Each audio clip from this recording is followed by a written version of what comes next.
Bismillahirrahmanirrahim. Assalamualaikum warahmatullahi wabarakatuh. Rabbi shrah li sadri wa yassir li amri wahlul 'uqdatam min lisani yafqahu qawli. Perkenalkan, nama saya Sylvia Nuryanasari. Dari pembahasan kali ini yang bisa saya simpulkan mengenai asbabun nuzul, yaitu seringkali setiap umat muslim atau beberapa kelompok yang dengan mudah menyalahkan kelompok lain karena tidak sepaham dengan pemikiran mereka. Alasannya sederhana, menurut mereka apa yang dilakukan kelompok tersebut tidak ada di dalam Al-Quran. Padahal kalau dikaji dengan seksama dan mendalam, kelompok tersebut telah sesuai dengan tuntutan Al-Quran. Pemahaman Al-Quran yang luas akan menghantarkan produk pemikiran yang komprehensif, tidak mudah menyerang orang lain. Jargon atau pemahaman yang diterapkan oleh orang tersebut tidak dibarengi dengan keilmuan yang matang, justru akan menjadi bumerang tersendiri, dan efeknya adalah mudah menyalahkan, bahkan cenderung loyang mengkafirkan kelompok yang lain. Maka memahami Al-Quran tidak seperti membalikan telapak tangan. Memahami tentang Al-Quran perlu adanya piranti atau pengantar dalam memahaminya.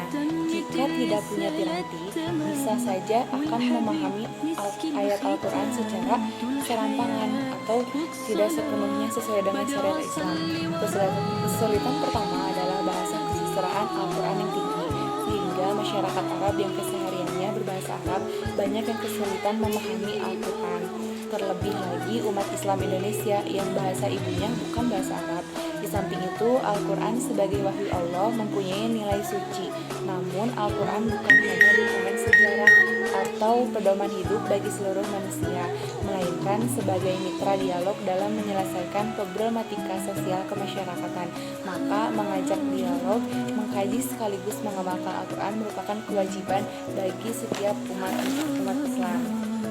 Nah, seperti contohnya pada masa zaman dulu, pada masa Umar bin Khattab, yaitu ada tentang polemik Homer, seorang sahabat Nabi pejuang Islam melakukan mabuk-mabukan dan berkata bahwa Homer tidak melanggar syariat Islam.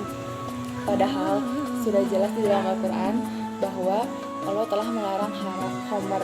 Maka dari itu Umar mengumpulkan seluruh umat Islam pada zaman itu tentang asbabun nuzul. Kemudian Umar bertanya kepada orang yang mabuk, dan orang yang mabuk tersebut menjawab, "Bukankah telah diizinkan? Tidak ada masalah bagi orang-orang yang beriman yang beramal soleh terhadap apa yang ia makan, asal syaratnya tetap beriman dan beramal soleh." Kemudian Umar mengatakan kembali, dan pendapat dari Abdullah bin Asas mengatakan ayat ini turun bukan untuk hal seperti itu, tapi ayat ini untuk membantahkan orang-orang munafik. Ini salah dalam memahami sebab turunnya Al-Quran. Kemudian dijawab lagi dengan surat Al-Maidah dan lebih mempertegaskan bahwa khamar itu haram hukumnya. Nah, maka dari itu sangat penting untuk kita sebagai umat muslim mengkaji dan memahami asbabun nuzul agar tidak salah tafsir. Sekian dari saya, mohon maaf jika banyak kesalahan. Wabillahi taufiq wal hidayah.